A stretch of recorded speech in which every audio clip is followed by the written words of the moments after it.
Hello, caller. Hello. What's your name and where are you calling from? Hi, it's Pixels at Dawn here again. Hi, Hey, you guys? Pixels. What's on your mind, Pixels?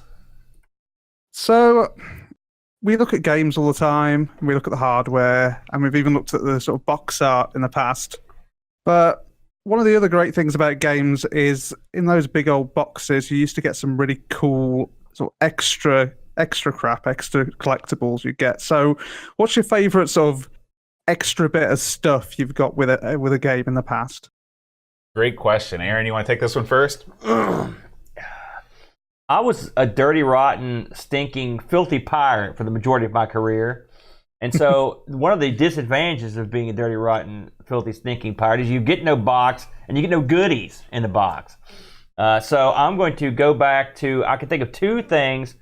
And of course, these are things you could not pirate, ironically, now I think about it. But when I got the original EverQuest, it had a real nice cloth map.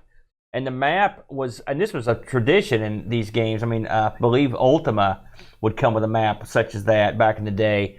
And the map was functional to help me know where I was at, because it was a map of the world that I could never find my way around. I mean, it seemed stupid, but it did help at least know where I was at in the world of EverQuest. So I thought that was cool. In fact, it's hanging in the arcade. And then and the expansion came with its own map. So the cloth map gimmick for those type of games was sort of expected, almost, in a way. Another thing I really liked was when I bought City of Villains, which is the sort of sequel / expansion for City of Heroes. It came with its own little action figure for one of the guys in the game, and in each box had a different one. And the funny thing is, when you at this point, the game was, they were practically giving the game away, so you could go out and buy like 10 of these things, and you get all the figures. So I had a bunch of figures from that. Or are these what are the Nintendo things? Memoji? Well, these were just little Amiibo. They didn't have a guy. No, these were just non-functional little. But I mean, figures. were they about the same size? They were, yay big, a couple Okay. inches. And then also, City of Heroes would come with like a comic book, and they actually had a comic series based on it, which was cool. But it would came with a book. So I'd say those are the two that came right off the top of my head. What about you? Code Wheels. Code Wheels, do you like those? Just papered my wall with Oh them. my God.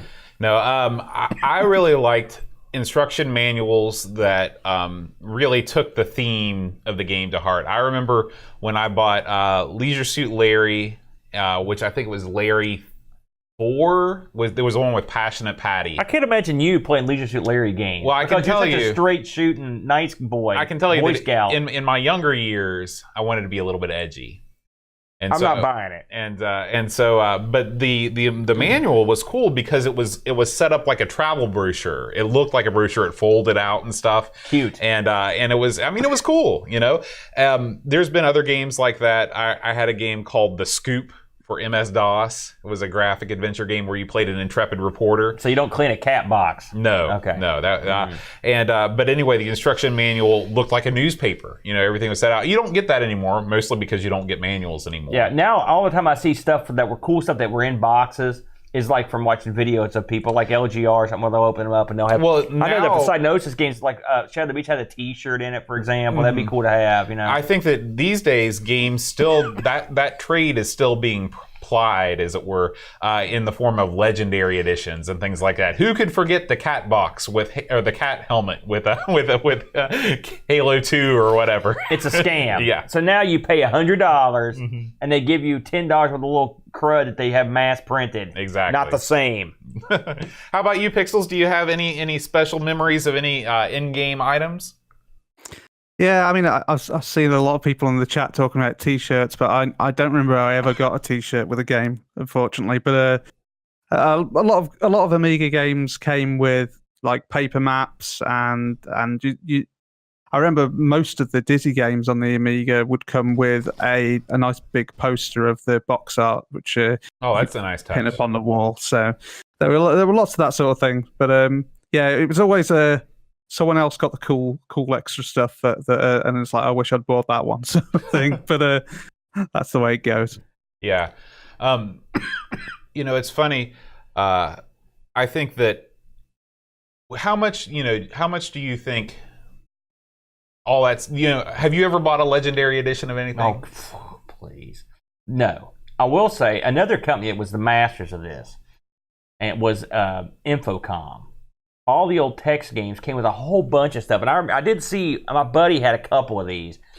They would have clippings and letters and tangible items in it that were part of the game that you would read them over in little booklets. I always thought that was kind of cool. Yeah, I remember like Hitchhiker's Guide to the Galaxy, I think, came with like scratch and sniff stickers and stuff like that. It kind of reminds me of the Watchmen graphic novel. How, in between the comics there were like newspaper clippings and stuff like that. What was that game we played a while back? I don't think it was Darkseid. The one where it included the guy's diary of a madman. That was that's something you had to have pretty much to know what was going on. So that I thought that was kind of. I like games that include a something like a comic, like Yar's Revenge did that. That had a backstory and stuff. I think it's always neat that they include that stuff. The thing that always gets me about the T-shirt is like, how do you know that the T-shirt that you're getting is going to fit you? I know it's never going to fit me. Right. I mean, I wonder, when they were making these games, I guess they just figured, this is a medium, and they just threw it in there. Yeah. So to me, that would probably be on the lower end of things I would like to receive in a game as a T-shirt. Yeah, I agree, man. I agree.